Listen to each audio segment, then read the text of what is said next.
saya bukan pendukung Jokowi. Kok kesannya seperti Pak Jokowi marah sama saya gitu ya. Nah, saya bisa bantah itu. Pernyataan itu betul-betul merendahkan dirinya sendiri. Kalau saya tidak salah, sebelum Pak Jokowi 0,41 ya. Tetapi begitu kepemimpinan negeri ini diambil oleh Pak Jokowi, turun ya menjadi 0,39. Tapi menjadi problem. Loh, kok dasarnya itu? Apa sudah kurang literatur ilmiahnya? Bilang saya nggak ngerti tentang indeks gini. Kalau nggak ngerti tentang indeks ini, ngapain saya bicara tentang indeks ini gitu kan? Ketika itu disampaikan, itu mempermalukan dirinya sendiri. Oke. Saya akan jawab apa yang sudah disampaikan oleh Dr. Buya Anwar Abbas.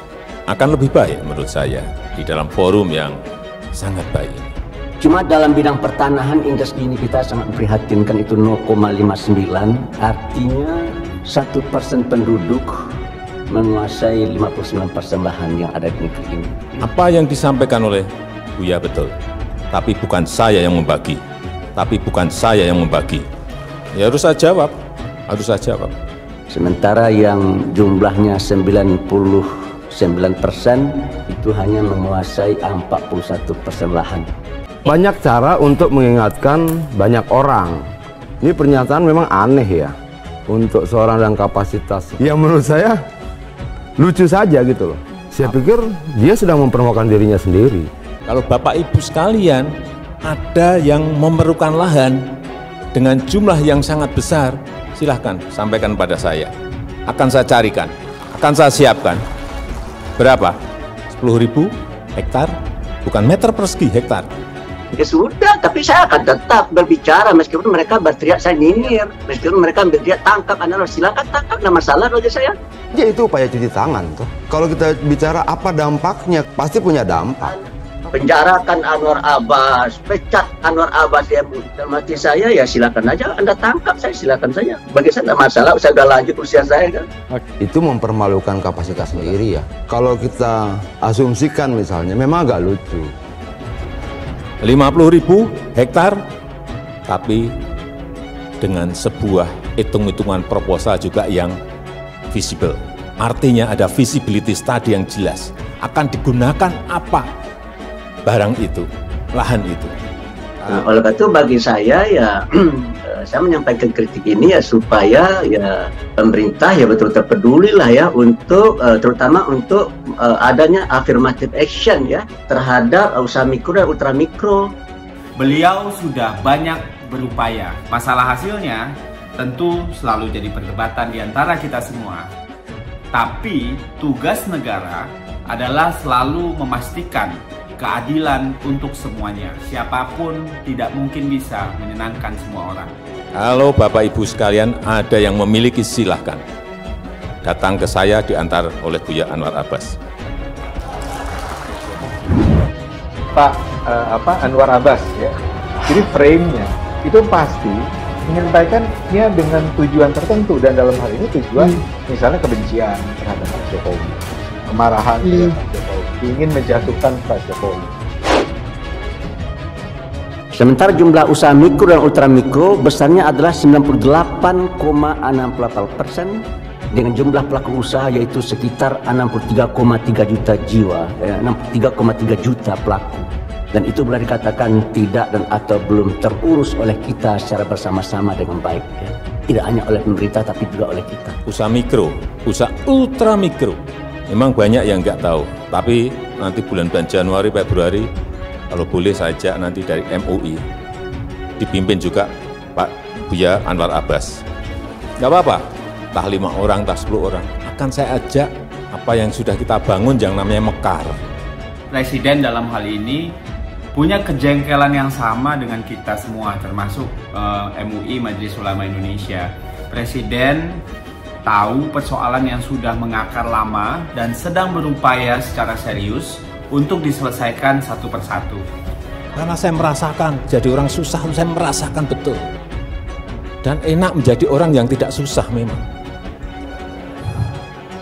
MUI itu sebenarnya makhluk apa sih? Gampang sekali mengeluarkan pandangan yang seakan-akan itu adalah mewakili sikap MUI. Wakil Ketua Umum Majelis Ulama Indonesia, Anwar Abbas, menghadiri acara yang sama dengan Presiden Joko Widodo atau Jokowi, yaitu pembukaan Kongres Ekonomi Umat Islam kedua, dan kedua-duanya memberikan sambutan.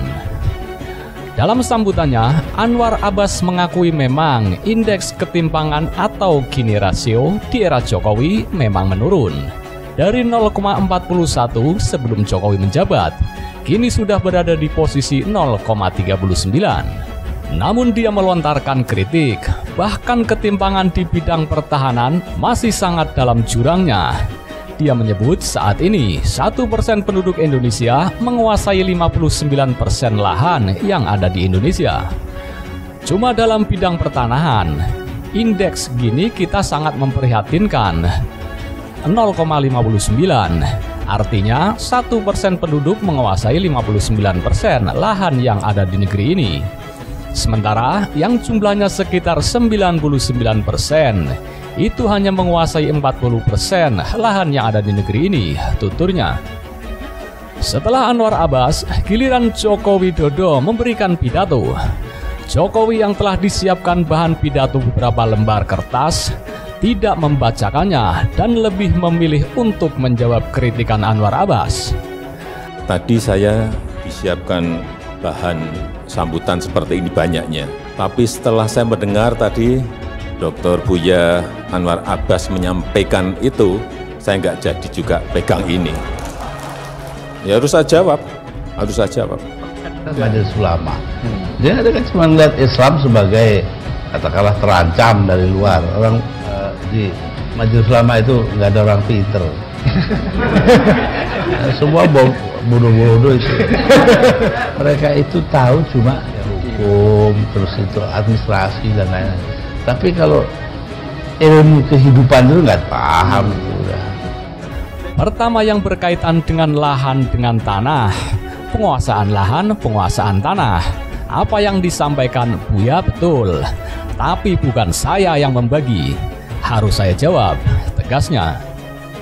Jokowi pun menegaskan bahwa pemerintah saat ini juga tengah melakukan reformasi agraria. Pemerintah akan menyisir lahan-lahan konsesi yang diberikan kepada segelintir orang, baik dalam bentuk HGU maupun HGB, namun ditelantarkan.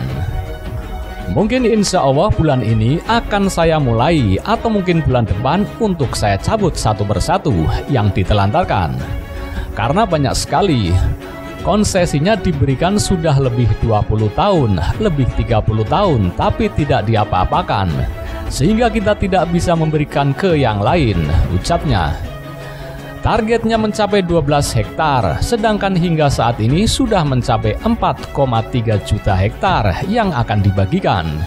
Hal itu disampaikan Jokowi saat menghadiri acara pembukaan Kongres Ekonomi Umat Islam kedua. Dalam kesempatan tersebut, Jokowi pun menuturkan akan membagikan lahan hingga puluhan hektar. Pemberian lahan juga pernah ia sampaikan saat pertemuan Persis di Bandung lalu. Kalau Bapak Ibu sekalian ada yang memerlukan lahan dengan jumlah yang sangat besar, silahkan sampaikan kepada saya, akan saya carikan. Akan saya siapkan. Berapa? 10.000 hektar? Bukan meter persegi hektar, 50.000 hektar. Silahkan datang ke saya. Nanti bisa diantar Pak Anwar Abbas, kata Jokowi. Akan tetapi, pemberian tanah tersebut tidak secara cuma-cuma. Jokowi mensyaratkan harus ada tujuan yang jelas, penggunaan lahan tersebut untuk apa, dan sebagainya. Tapi dengan sebuah hitung-hitungan proposal juga yang visible. Artinya ada visibility study yang jelas. Akan digunakan apa barang itu, lahan itu akan saya berikan, imbuhnya. Sementara yang jumlahnya 99% itu hanya menguasai 41% lahan. Kalau Bapak Ibu sekalian ada yang memerlukan lahan dengan jumlah yang sangat besar, silahkan sampaikan pada saya. Akan saya carikan, akan saya siapkan. Berapa? 10.000 hektar, bukan meter persegi hektar. 50.000 hektar, tapi dengan sebuah hitung-hitungan proposal juga yang visible. Artinya ada visibility study yang jelas. Akan digunakan apa barang itu, lahan itu.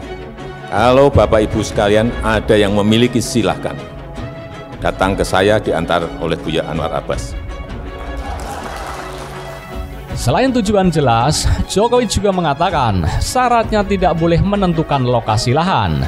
Lahan yang akan diberikan, tapi yang menentukan lokasi adalah dirinya sendiri.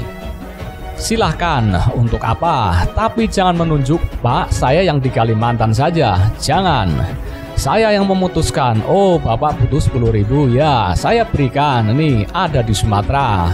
Oh 50.000, saya ada nih di Kalimantan, silahkan. Dengan sebuah visibility yang hitung-hitungan dan kalkulasi yang jelas, paparnya. Jokowi mengatakan akan berusaha untuk memberikan kebutuhan lahan tersebut. Akan tetapi, jika benar-benar berminat harus memenuhi syarat yang ditentukan. Saya akan berusaha untuk memberikan itu, insya Allah, karena saya punya banyak lahan. Stok saya banyak, tapi nggak saya buka kemana-mana. Kalau Bapak Ibu sekalian ada yang memiliki, silahkan datang ke saya, diantar oleh Buya Anwar Abbas, sambungnya. Saya atas nama Majelis Ulama Indonesia, dan kalau saya ini salah, itu kesalahan saya, bukan kesalahan Majelis Ulama Indonesia ya. Sementara jumlah usaha mikro dan ultramikro besarnya adalah 98,68%, dengan jumlah pelaku usaha yaitu sekitar 63,3 juta jiwa, 63,3 juta pelaku. Dan itu boleh dikatakan tidak dan atau belum terurus oleh kita secara bersama-sama dengan baik ya. Tidak hanya oleh pemerintah tapi juga oleh kita. Usaha mikro, usaha ultramikro, memang banyak yang nggak tahu. Tapi nanti bulan-bulan Januari, Februari, kalau boleh saja nanti dari MUI, dipimpin juga Pak Buya Anwar Abbas. Nggak apa-apa, entah 5 orang, entah 10 orang, akan saya ajak apa yang sudah kita bangun yang namanya mekar. Karena saya merasakan, jadi orang susah, saya merasakan betul. Dan enak menjadi orang yang tidak susah memang. Majelis Ulama ini, ulamanya kan nggak jelas. Itu organisasi sosial politik, apa dia instansi pemerintahan, nggak jelas. Tapi dapat APBN, nah itu Indonesia. Indonesia begitu, nggak jelas nggak apa-apa. Pokoknya urip. Dan kalau Anda masuk MUI, Anda akan jadi ulama. Ya tidak mungkin tadi pengurus MUI kok tidak ulama. MUI itu namanya Majelis Ulama kok. Kalau tidak masuk Majelis Ulama, bisa tidak. Tapi kalau sudah jadi pengurus, meskipun tukang ketik, ya tetap ulama. Pengurus Majelis Ulama.